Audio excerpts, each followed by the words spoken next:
What if the biggest threat to, really strong systems, maybe an empire, a big company, even just a project you're working on, what if the danger isn't some big sudden crisis? What if it's actually the success, the very success that hides these deep weaknesses? We tend to think strong means stable, right? But today, we're going to dig into a really fascinating perspective that kind of flips that whole idea on its head. Welcome to another deep dive. Today we're getting into some compelling insights from Dr. Nimrod Israeli's work, specifically his column, Strength Isn't Enough, The Fall of Unbalanced Complexity. Our goal here is to really understand the structure, the logic underneath collapse, not just way back in history, but in the institutions, the companies, the nations around us today, things that affect you, maybe even the things you're building. Yeah, and what's really fascinating is this idea that there might be universal laws behind collapse, like physics almost. The author puts it this way. The same principles that govern the fall of a leaf also shape the collapse of a civilization, which is a powerful image. He argues complexity, like gravity, doesn't care about who you are or what you intend. It just cares about the structure underneath everything. Yeah. So the same forces that help things grow can also, if they get out of balance, actually drive decline. We're going to look at how strength, when it's unbalanced, can become a real vulnerability. Okay, let's unpack that. Strength as a vulnerability. It feels counterintuitive. You look at, say, the Roman Empire, these massive historical structures, and you just assume they were rock solid until, bang, some external thing happened. Barbarians at the gate, economic collapse, whatever. But this suggests the cracks are there way, way earlier, long before anyone on the outside sees them. Exactly. The column makes a strong point that fragility isn't just about obvious failure. It's often hiding inside success, covered up by growth, by momentum. There's this quote about the particular discomfort that comes from watching a great system collapse, especially when its outward appearance still suggests durability. It's like seeing a building that looks magnificent from the street, but you somehow know the foundations are shot. The facade, the architecture of strength can stick around long after the real substance is gone. So what does it tell us about those historical giants then? Egypt, Rome? Well, think about them. Ancient Egypt. Incredible monuments, religious continuity for centuries, right? That's serious strength. Rome ruled vast territories for ages. The Soviet Union achieved amazing things, like putting the first person in space. These weren't weak systems. Far from it. And yet, they all came apart. It's a pattern. So what was happening underneath? It seems history shows, again and again, that strength in one area can mask or even cause decay in others. A government might get really good at administration, expanding its reach, but at the same time, maybe trust is eroding quietly. Or a company hits record profits, but people inside are losing that sense of shared purpose. Or a movement grows really fast, but the core values get diluted. The warning signs aren't always obvious, especially if the outside world keeps saying, wow, look how great they're doing. And what's really telling is that people inside often feel it first. They sense the cracks in coordination, the fraying of shared purpose, or the growing difficulty in adapting to change. It's a feeling before it's a fact. Right. So collapse often starts quietly, internally. Not usually with a big bang from outside. It sounds more like a slow unraveling. But that must be incredibly hard to address, right? If everything looks fine, if the leaders are being praised for the apparent success. Exactly. And it's usually not about pointing fingers, finding a villain. It's more structural. It's like the system just outgrows its own design. When complexity ramps up faster than the system's ability to hold it all together coherently, tensions build up inside. And the really tricky part is those early signs of decline can look just like success. Momentum keeps going, the numbers look good, the leaders get awards.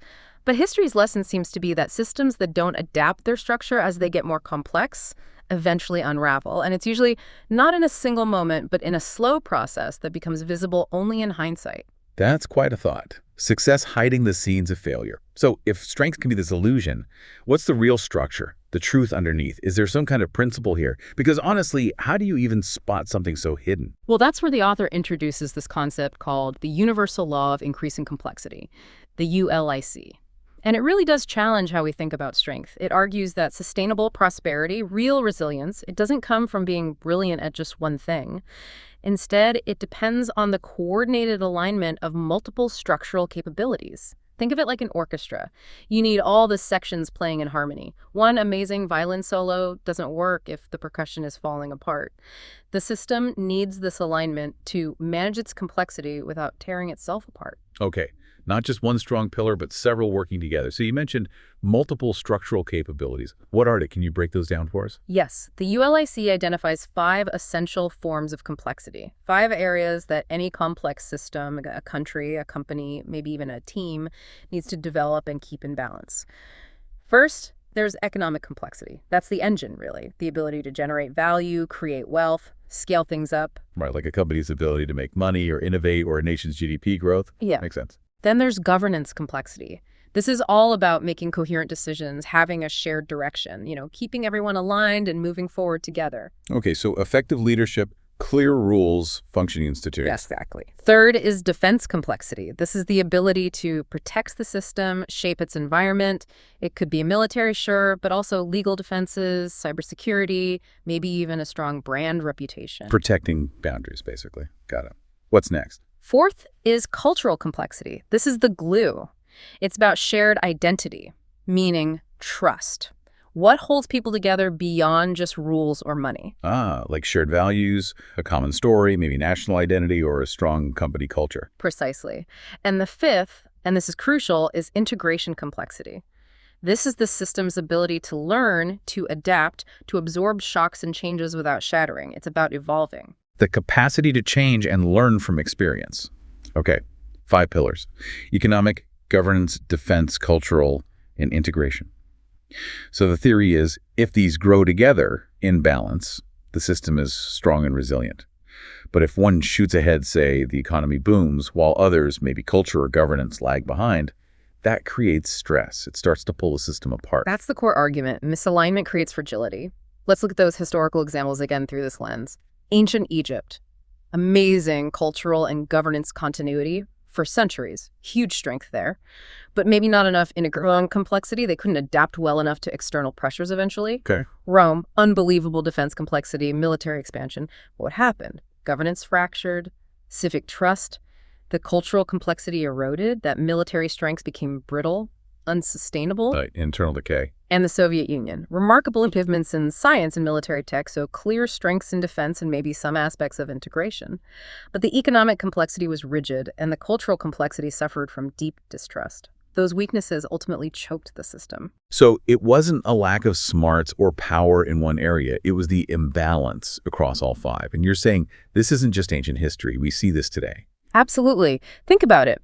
A tech company might be incredibly innovative, leading its market strong economically, maybe strong integration in R&D, but internally, maybe communication is breaking down, the original mission is lost. That's a governance and cultural weakness starting to fray things, even if profits look great. Or a university. Yeah, a university could have world-class researchers attracting huge grants, a great economic and maybe cultural capital in terms of prestige. But the administration might be totally bogged down, unable to adapt to governance or integration failure.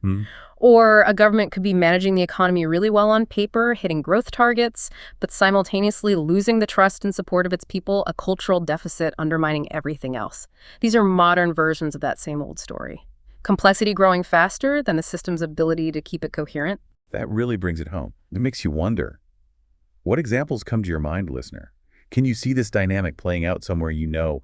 An organization that looks successful, but feels fragile inside. Okay, this is fascinating, but also a bit worrying. If collapse starts invisibly, hidden by what looks like success, how on earth do we see it coming? Is there any way to actually check this internal alignment before things go wrong? That's the critical question, isn't it? We can't just wait for hindsight. And the UIC framework isn't just descriptive. It aims to be predictive or at least diagnostic.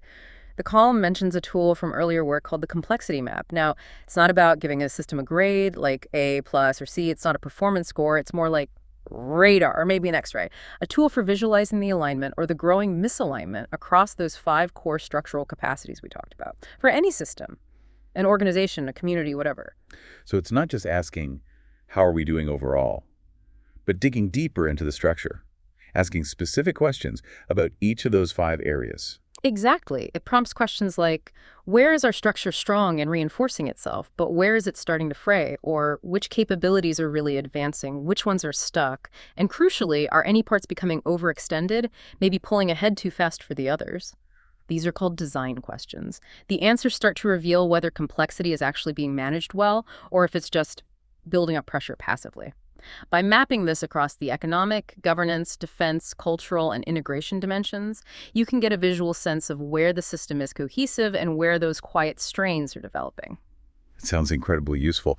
A way to diagnose the health of the underlying structure, not just look at the surface symptoms. It shifts the focus from just fearing complexity to actually studying it, understanding it. It seems like it could help spot those dangerous patterns before they become a full-blown crisis. That's precisely the goal.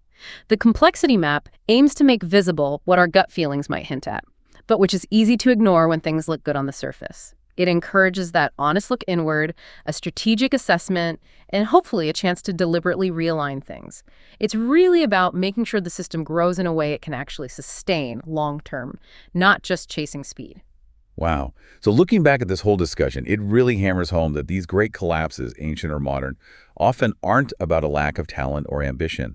They happen because the internal structure that balanced across the five complexities just couldn't keep up with the demands placed upon it. The warning signs were there, but maybe dismissed or just misinterpreted as growing pains. Exactly, and that pattern is timeless. Decline often begins when momentum outpaces coherence, when strategies get disconnected from the underlying structure. A system can look perfectly stable from the outside while already being well into its decline. Not because people aren't trying hard, but because the foundations can't support the weight anymore. And the absolute best time to look at this alignment, it's not when the walls are already crumbling, it's when everything seems fine. That's when you have the clarity and the space to adapt meaningfully. That really leaves us with a powerful question, doesn't it? Yeah. For you, listening right now, thinking about this idea of unbalanced complexity, those five core capacities, what system in your world, maybe a project you're leading, your team, your company, perhaps even a personal habit or goal, could benefit from this kind of complexity map thinking? Right now, while it's still seen strong on the surface, how might understanding these hidden dynamics, this need for balance, change how you approach building it or leading it? Shifting the focus from just short-term speed or size toward long-term coherence and resilience. Because ultimately, the systems that last aren't necessarily the biggest or the fastest. They're the ones that maintain that internal coherence as they grow. They consciously evolve their structure as their complexity deepens. Survival, it seems, isn't just about scale. It's about the elegant, dynamic alignment of all those complex parts.